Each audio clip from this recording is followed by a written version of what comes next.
नमस्कार बंधुगण आपण मानकु आपणकर प्रिय चैनल ओडिया ज्ञान मंदिर को स्वागत जनाऊँ।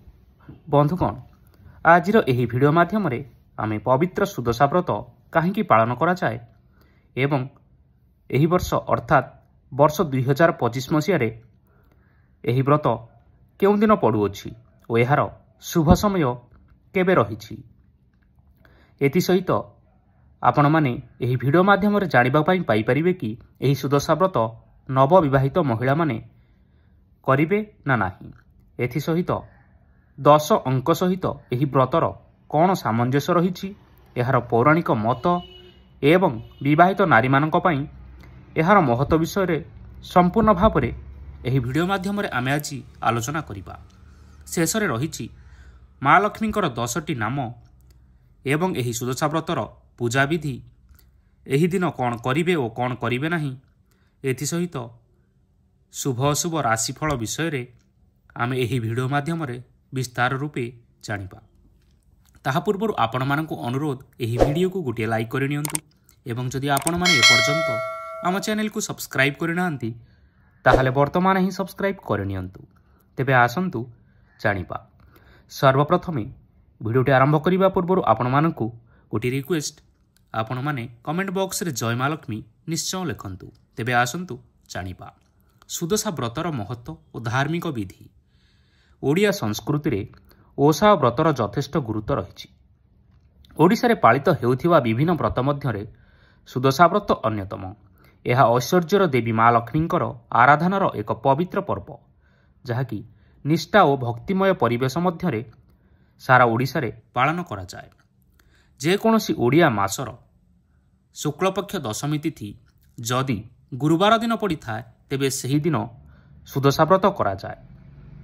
काहेकि पालन करा जाए घरर सुख समृद्धि और शांति बजाय रखिबा पई गृहिणी माने एही व्रत को पालन करिथांती। माता लक्ष्मी को समर्पण करी महिला माने एही व्रत धारण करती। सुदशा शब्दर अर्थ सुअर्थ शुभ बा सकारात्मक एवं दशा दशार अर्थ हेउची 10 अंकर महत्व। यार अन्य अर्थ हेउची मनुष्यर दुर्दशारु सुदशा को परिणत करुथिबा एही व्रत। अर्थात एही सुदशा व्रत करिबा द्वारा आपणकर समस्त खराब समय दूर हो जाई शुभ समय आसी थाए। एबे आसंतु जानिबा 2025 मसीह सुदशा व्रतर तिथि और समय एवं केउं दिन एही व्रत पड़ुअछि बा पालन करिवे। बंधुगण एही वर्ष सुदशा व्रत अक्टोबर मास 2 तारिख गुरुवार दिन पड़ुअछि जहाँकि आश्विन मास शुक्लपक्ष दशमी तिथि। एही दिन दशहरा पर्व मध्य पड़ुथिबारु यह एक विशेष संजोग जहाँकि दीर्घ 81 वर्ष पर पड़ुछि एवं यह अत्यंत शुभ मध्य रहिबो। एबे आसंतु जानिबा शुभ समय विषय। दशमी तिथि आरंभ हेबार समय हेउछि 1 अक्टोबर 2025 बुधवार रात्रि 7:01 एवं एही दशमी तिथि समाप्ति हेउछि 2 अक्टोबर 2025 गुरुवार संध्या 7:10। तेणुक एबे आसंतु जानिबा केउं समय आपण सुदशा व्रत को पालन करिवे बा यार शुभ समय। एही व्रतर 2टी शुभ समय रहिछि। प्रथम शुभ समयटी हेउछि 2 तारिख अर्थात गुरुवार सकाळ 5:58 रु सकाळ 7:34 मध्य आपण माने करि परिबे। जदि जेकोसी लोक बा महिला एही व्रत एही समय पालन करि पारु नांती ताहले आउ गोटे शुभ समय सेमान मानक पई रहिछि जोटा कि दिन 1:58 रु आरंभ हेबो एवं दिन 3:34 मध्य शेष हेबो। एही समय मध्य आपण माने व्रत पूजा करी धारण करि परिबे। एबे आसंतु जानिबा नवविवाहित महिला मानक पई कौन रहिछि विधि। जदि सुदशा व्रत दिन विवाह तिथि पड़े ताहाले जाई नवविवाहित नारी माने निजर प्रथम सुदशा व्रत आरंभ करिथांती। एही वर्ष अर्थात 2 अक्टोबर 2025 दिन सुदशा व्रत पड़ुथिले मध्य एही दिन विवाह तिथि पड़ु नाही। तेणु एही व्रत को नुआ विवाह करी आसीथिबा नारी माने निजर प्रथम व्रत भाव पालन करि परिबे नाही। एमानंकु परवर्ती शुभ संजोग पई अपेक्षा करिबा पई पड़िबो। जेमिति कि परवर्ती शुभ संजोग अर्थात परवर्ती सुदशा व्रत କେଉଁ ଦିନ ପଡ଼ୁଛି ଏବେ ଆସନ୍ତୁ ଜାଣିବା। ପରବର୍ତ୍ତୀ ସୁଦଶା ବ୍ରତ ଆସନ୍ତା ବର୍ଷ ଅର୍ଥାତ୍ ବର୍ଷ 2026 ଫେବୃଆରୀ ମାସ 26 ତାରିଖର ଗୁରୁବାର ଦିନ ପଡ଼ୁଅଛି। ଏହି ଶୁଭ ସଂଯୋଗରେ ବିବାହ ତିଥି ମଧ୍ୟ ରହିଥିବାରୁ ଏହି ଦିନ ନବବିବାହିତ ମହିଳାମାନେ ନିଜର ପ୍ରଥମ କରି ସୁଦଶା ବ୍ରତକୁ ଆରମ୍ଭ କରିପାରିବେ। କିନ୍ତୁ ଏହି ବ୍ରତ ଅର୍ଥାତ୍ 2 ଅକ୍ଟୋବର ଗୁରୁବାର ଦିନ ପଡ଼ୁଥିବା ବ୍ରତକୁ କେବଳ ପୁରୁଣା ବର୍ତ୍ତୀ ବା ପୂର୍ବରୁ ବ୍ରତ ଆରମ୍ଭ କରିଥିବା ଲୋକମାନେ ବା ନାରୀମାନେ ଏହି ବ୍ରତକୁ କେବଳ ହିଁ କରିପାରିବେ। ଏବେ ଆସନ୍ତୁ ଜାଣିବା ପୌରାଣିକ କଥା ଓ ଲକ୍ଷ୍ମୀ ଛଡ଼ା ହେବାର ପ୍ରସଙ୍ଗ। ପୌରାଣିକ ମତ ଅନୁସାରେ ଏହି ବ୍ରତ ପ୍ରଥମେ ବିଦର୍ଭ ଦେଶର ରାଜା ନଳଙ୍କର ପାଟରାଣୀ ଦମୟନ୍ତୀ ଆରମ୍ଭ କରିଥିଲେ। ଥରେ ଦୀକ୍ଷା ନାମ୍ନୀ ଏକ ବ୍ରାହ୍ମଣୀ ନଦୀରୁ ଜଳ ଆଣିବା ସମୟରେ ନିଜର ବ୍ରତଟିକୁ ହରାଇ ଦେଇଥିଲେ। ବ୍ରତ ହରାଇ ସେ କାନ୍ଦୁଥିବା ବେଳେ ରାଜା ନଳ ତାଙ୍କ ଦୁଃଖ ଦୂର କରିବା ପାଇଁ ନିଜ ରାଣୀ ଦମୟନ୍ତୀଙ୍କ ପାଖରୁ ବ୍ରତ ଆଣି ବ୍ରାହ୍ମଣୀଙ୍କୁ ଦେଇଥିଲେ। ଯେହେତୁ ବ୍ରତଟି ମା ଲକ୍ଷ୍ମୀଙ୍କର ପ୍ରତୀକ, ତେଣୁ ଏହାକୁ ଦାନ କଲେ ମନୁଷ୍ୟ ଲକ୍ଷ୍ମୀ ଛଡ଼ା ହୋଇଯାଏ ବୋଲି ମାନ୍ୟତା ରହିଛି। ବ୍ରତ ଦାନ କରିବା ପରେ ରାଜା ଓ ରାଣୀଙ୍କର ସକଳ ସମ୍ପଦ, ସୁଖ ଓ ଐଶ୍ୱର୍ଯ୍ୟ ଅପହୃତ ହୋଇଗଲା ଏବଂ ସେମାନେ ସିହୀନ ହୋଇଯାଇଥିଲେ। ବହୁତ ଦୁଃଖ ଦୁର୍ଦ୍ଦଶା ଭୋଗ କଲା ପରେ ରାଣୀ ଦମୟନ୍ତୀ ପୁଣି ଥରେ ଯଥାବିଧି ଅନୁସାରେ ସୁଦଶା ବ୍ରତ ପାଳନ କରିବା ପରେ ସେମାନଙ୍କର ସମସ୍ତ ଅପହୃତ ସୁଖ ଓ ସୌଭାଗ୍ୟ ଫେରି ପାଇଥିଲେ। ଏବେ ଆସନ୍ତୁ ଜାଣିବା 10 ଅଙ୍କ ସହିତ ଏହି ବ୍ରତର କ'ଣ ସାମଞ୍ଜସ୍ୟ ରହିଛି ଏବଂ ପୂଜାବିଧି ବା 10 ଅଙ୍କର କିପରି ଆପଣ ଏହି ପୂଜାରେ ବ୍ୟବହାର କରିବେ। ସୁଦଶା ବ୍ରତରେ 10 ଅଙ୍କର ବିଶେଷ ମହତ୍ତ୍ୱ ରହିଛି, ଯେଉଁଥିପାଇଁ ସବୁକିଛି 10ଟି ଲେଖାଏଁ ଉପଚାରଣ କରାଯାଏ। ଯେମିତିକି 10 ପାଖୁଡ଼ା ପଦ୍ମ, 10 ବର୍ଣ୍ଣ ମୁରୁଜ, 10 ମୁଖୀ ଦୀପ, 10 ମୁଠି ଚାଉଳ, 10 ଗୋଟି କଦଳୀ ଏବଂ 10 ଗୋଟି ମଣ୍ଡା ପିଠା ଏହି ଦିନ ଲଗାଯାଇଥାଏ ମା ଲକ୍ଷ୍ମୀଙ୍କ ପାଖରେ। ଏହି ଦିନ ବିବାହିତମାନେ 10 ଖିଆ ଧଳା ସୂତାରେ ବା 10ଟି ଖିଅ ଥିବା ଧଳା ସୂତାରେ 10ଟି ଗଣ୍ଠି ଦେଇ ବ୍ରତକୁ ପୂଜା କରିଥାନ୍ତି ଏବଂ ତାହାକୁ ପରବର୍ତ୍ତୀ ସୁଦଶା ବ୍ରତ ପର୍ଯ୍ୟନ୍ତ ନିଜର ବାହୁରେ ଧାରଣ କରିଥାନ୍ତି। ଏବେ ଆସନ୍ତୁ ଜାଣିବା ମା ଲକ୍ଷ୍ମୀଙ୍କର 10ଟି ନାମ, ଯେଉଁଗୁଡ଼ିକୁ ଆପଣ ବ୍ରତ ତିଆରି କଲାବେଳେ ଅର୍ଥାତ୍ ବ୍ରତ ପୂଜା କଲାବେଳେ ଉଚ୍ଚାରଣ କରିବା ଉଚିତ। ଯେମିତିକି ଆପଣମାନେ ଜାଣିଛନ୍ତି ସୁଦଶା ବ୍ରତରେ 10ଟି ଗଣ୍ଠି ରହିଥାଏ। ତେଣୁକରି ପ୍ରତ୍ୟେକ ଗଣ୍ଠି ବାନ୍ଧିଲା ବେଳେ ଆପଣମାନେ ମା ଲକ୍ଷ୍ମୀଙ୍କର ଅଲଗା ଅଲଗା ନାମ ଉଚ୍ଚାରଣ କରିବା ଉଚିତ। ତେଣୁକରି 10ଟି ଗଣ୍ଠି ପାଇଁ 10ଟି ନାମ ରହିଛି।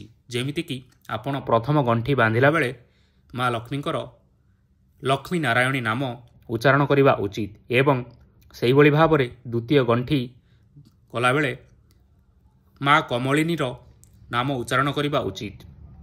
ସେହିପରି ତୃତୀୟଟି ରହିଛି ଶ୍ରୀହରି ହରପ୍ରିୟା, ଚତୁର୍ଥ ପଦ୍ମାଳୟା, ପଞ୍ଚମ କମଳା, ଷଷ୍ଠରେ ରହିଛି ଚଞ୍ଚଳା, ସପ୍ତମରେ ରହିଛି ବିଘ୍ନେଶ୍ୱରୀ, ଅଷ୍ଟମରେ ରହିଛି ସିନ୍ଦୁର ଦୁଲଣୀ, ନବମରେ ରହିଛି ଦୁର୍ଗତିନାଶିନୀ। ସେହିଭଳି ଭାବରେ ଆପଣ ଯେତେବେଳେ ଶେଷ ଗଣ୍ଠି ବା 10 ନମ୍ବର ଗଣ୍ଠିଟି ଦେଉଛନ୍ତି, ସେହି ସମୟରେ ଆପଣମାନେ ମା ଲକ୍ଷ୍ମୀଙ୍କର ବିଷ୍ଣୁ ପାଟରାଣୀର ନାମ ଉଚ୍ଚାରଣ କରି ଗଣ୍ଠି ଦେଇପାରିବେ।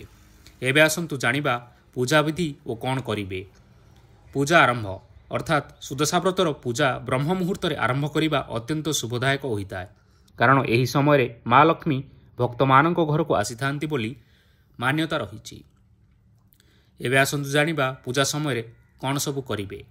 ପ୍ରଥମତଃ ଶୁଦ୍ଧତା ଓ ସ୍ନାନ ଉପରେ ଆପଣମାନେ ନିଶ୍ଚିନ୍ତ ଧ୍ୟାନ ଦେବା ଉଚିତ। ସେଥିପାଇଁ ଆପଣମାନେ ସୂର୍ଯ୍ୟୋଦୟ ପୂର୍ବରୁ ଶଯ୍ୟାତ୍ୟାଗ କରନ୍ତୁ ଏବଂ ବିଳମ୍ବ ପର୍ଯ୍ୟନ୍ତ ଶୋଇ ରୁହନ୍ତୁ ନାହିଁ। ପ୍ରଥମେ ଘର ଓ ବାସି ବିଛଣା ସଫା କରି ହଳଦୀ ଲଗାଇ ସ୍ନାନ କରିବା ଉଚିତ। ଏହାପରେ ବସ୍ତ୍ର ଧାରଣ କରିବା ଉଚିତ। ଯଦି ଆପଣ ସୁଦଶା ବ୍ରତ ପାଳନ କରୁଛନ୍ତି, ତେଣୁକରି ଆପଣମାନେ ଏହି ଦିନ ହଳଦୀ, ଧଳା ବା ନାଲି ରଙ୍ଗର ଶାଢ଼ୀ ପୂଜା ଆରମ୍ଭ କରନ୍ତୁ ପିନ୍ଧିକିରି ଏବଂ ପ୍ରଥମେ ତୁଳସୀ ଚଉରା ନିକଟରେ ମା ବୃନ୍ଦାବତୀଙ୍କୁ ପୂଜା କରିବା ପରେ ଯାଇ ଠାକୁର ଘରେ ଆପଣମାନେ ମା ଲକ୍ଷ୍ମୀଙ୍କର ପୂଜା କରିପାରିବେ। ଗୁରୁବାର ଓ ସୁଦଶା ବ୍ରତ ବୃହସ୍ପତିଙ୍କୁ ସମର୍ପିତ ହୋଇଥିବାରୁ ଏହି ଦିନ ହଳଦୀ, ଚଣା ଡାଲି କିମ୍ବା କଦଳୀ ଭଳି ହଳଦିଆ ବସ୍ତୁ ଦାନ କରିବା ଶୁଭ ମନାଯାଏ। ଏହି ପୂଜା ସମୟରେ ଆପଣମାନେ ବୃହସ୍ପତି ମନ୍ତ୍ର 108 ଥର ଜପ କରନ୍ତୁ। ଏବଂ ଆପଣମାନଙ୍କୁ ନିଶ୍ଚିନ୍ତ ଭାବରେ ଶୁଭ ଫଳ ମିଳିବ। ଧୂପଦାନ ସମୟରେ ଆପଣମାନେ ନିଜ ଘରେ ଧୂପ ଜଳାଇ ଘର ସାରା ବୁଲାନ୍ତୁ। ଏହାଦ୍ୱାରା ନକାରାତ୍ମକ ଶକ୍ତି ନିଶ୍ଚିନ୍ତ ଭାବରେ ଦୂରେଇ ଯିବ। ଏବେ ଆସନ୍ତୁ ଜାଣିବା କେଉଁଭଳି ଭାବରେ ମା ଲକ୍ଷ୍ମୀଙ୍କର ପ୍ରସାଦ ଆପଣମାନେ ମା ଲକ୍ଷ୍ମୀଙ୍କୁ ଲଗାଇ ପାରିବେ। ମା ଲକ୍ଷ୍ମୀଙ୍କ ପାଖରେ 3ଟି ବେଳାରେ ଭୋଗ ଲଗାଯାଇଥାଏ। ତେଣୁକରି ପ୍ରଭାତ କାଳରେ ଅର୍ଥାତ୍ ସକାଳ ସମୟରେ 10 ପ୍ରକାର ଫଳ ଓ 10ଟି ଛେନାର ଭୋଗ ଲଗାଯାଏ ଏବଂ ମଧ୍ୟାହ୍ନ ସମୟରେ 10ଟି ମଣ୍ଡା ପିଠା ମା ଲକ୍ଷ୍ମୀଙ୍କ ପାଖରେ ଭୋଗ ଲଗାଯାଏ ଏବଂ ସନ୍ଧ୍ୟା ସମୟରେ 10ଟି ଛେନାପଣାର ଭୋଗ ଲଗାଯାଇଥାଏ। ଆପଣ ଆପଣଙ୍କର ସାମର୍ଥ୍ୟ ଅନୁସାରେ ମା ଲକ୍ଷ୍ମୀଙ୍କ ପାଖରେ ଏହିଭଳି ଭାବରେ ଭୋଗ ଲଗାଇ ପାରିବେ। ଗୁରୁତ୍ୱପୂର୍ଣ୍ଣ କଥା ହେଉଛି ମା ଲକ୍ଷ୍ମୀଙ୍କ ପାଖରେ ଲଗାଯାଇଥିବା ଭୋଗକୁ ନିଜ ପରିବାରର ଲୋକଙ୍କ ଛଡ଼ା ଅନ୍ୟ କୌଣସି ଲୋକଙ୍କୁ ବାଣ୍ଟିବେ ନାହିଁ। ଏବେ ଆସନ୍ତୁ ଜାଣିବା ଏହି ସୁଦଶା ବ୍ରତ ସମୟରେ ଆପଣମାନେ କ'ଣ କରିବେ ଅର୍ଥାତ୍ କ'ଣ କରିବେ ନାହିଁ। ପ୍ରଥମେ ତ ଘରକୁ ଭୁଲରେ ବି ଅନ୍ଧାର କରି ରଖନ୍ତୁ ନାହିଁ। ଏହି ଦିନ ଘରେ ଆମିଷ ରାନ୍ଧନ୍ତୁ ନାହିଁ କିମ୍ବା ଖାଆନ୍ତୁ ନାହିଁ। ଦଶମୀ ତିଥି ବୁଧବାର ଦିନରୁ ଆରମ୍ଭ ହେଉଥିବାରୁ ବୁଧବାର ଦିନ ମଧ୍ୟ ଆମିଷ ଭକ୍ଷଣ କରନ୍ତୁ ନାହିଁ। ବ୍ରତ କରୁଥିବା ନାରୀମାନେ ଉଷୁନା ଖାଦ୍ୟ ଖାଆନ୍ତୁ ନାହିଁ ଏବଂ ବ୍ରତ ପରବର୍ତ୍ତୀ ନିଷେଧରେ ମଧ୍ୟ ବା ବ୍ରତ ସରିଲା ପରେ ଆପଣମାନେ ମଧ୍ୟ ଉଷୁନା ଚାଉଳର ଭାତ ଖାଇବା ବାର୍ଜନୀୟ। ଅର୍ଥାତ୍ ଆପଣମାନେ ବ୍ରତର ପରଦିନ ଯାଇକରି ଆପଣମାନେ ଉଷୁନା ଚାଉଳର ଭାତ ଖାଇପାରିବେ। ଦିନ 12ଟା ପରେ କାହାକୁ ବି ଭିକ୍ଷା ଦିଅନ୍ତୁ ନାହିଁ ଏବଂ ଏଥିସହିତ କାହାକୁ ଟଙ୍କା ଧାର ଉଧାର ମଧ୍ୟ ଦିଅନ୍ତୁ ନାହିଁ। ଏପରି କଲେ ଘରୁ ଲକ୍ଷ୍ମୀ ଛାଡ଼ି ଚାଲିଯାଇଥାନ୍ତି। ସନ୍ଧ୍ୟା ସମୟରେ ମୁଣ୍ଡ କୁଣ୍ଡାଇବା ଓ ଶୋଇବା ନିଷେଧ। ଗୃହ ମଧ୍ୟରେ କଳିଝଗଡ଼ା କରିବା ନିଷେଧ। ପିଆଜ ରସୁଣ ଓ ମସୁର ଡାଲି ଖାଇବା ଏହି ଦିନ ନିଷେଧ। କଳା ରଙ୍ଗର ବସ୍ତ୍ର ବା ଲୁଗା ପିନ୍ଧିବା ମଧ୍ୟ ଏହି ଦିନ ନିଷେଧ।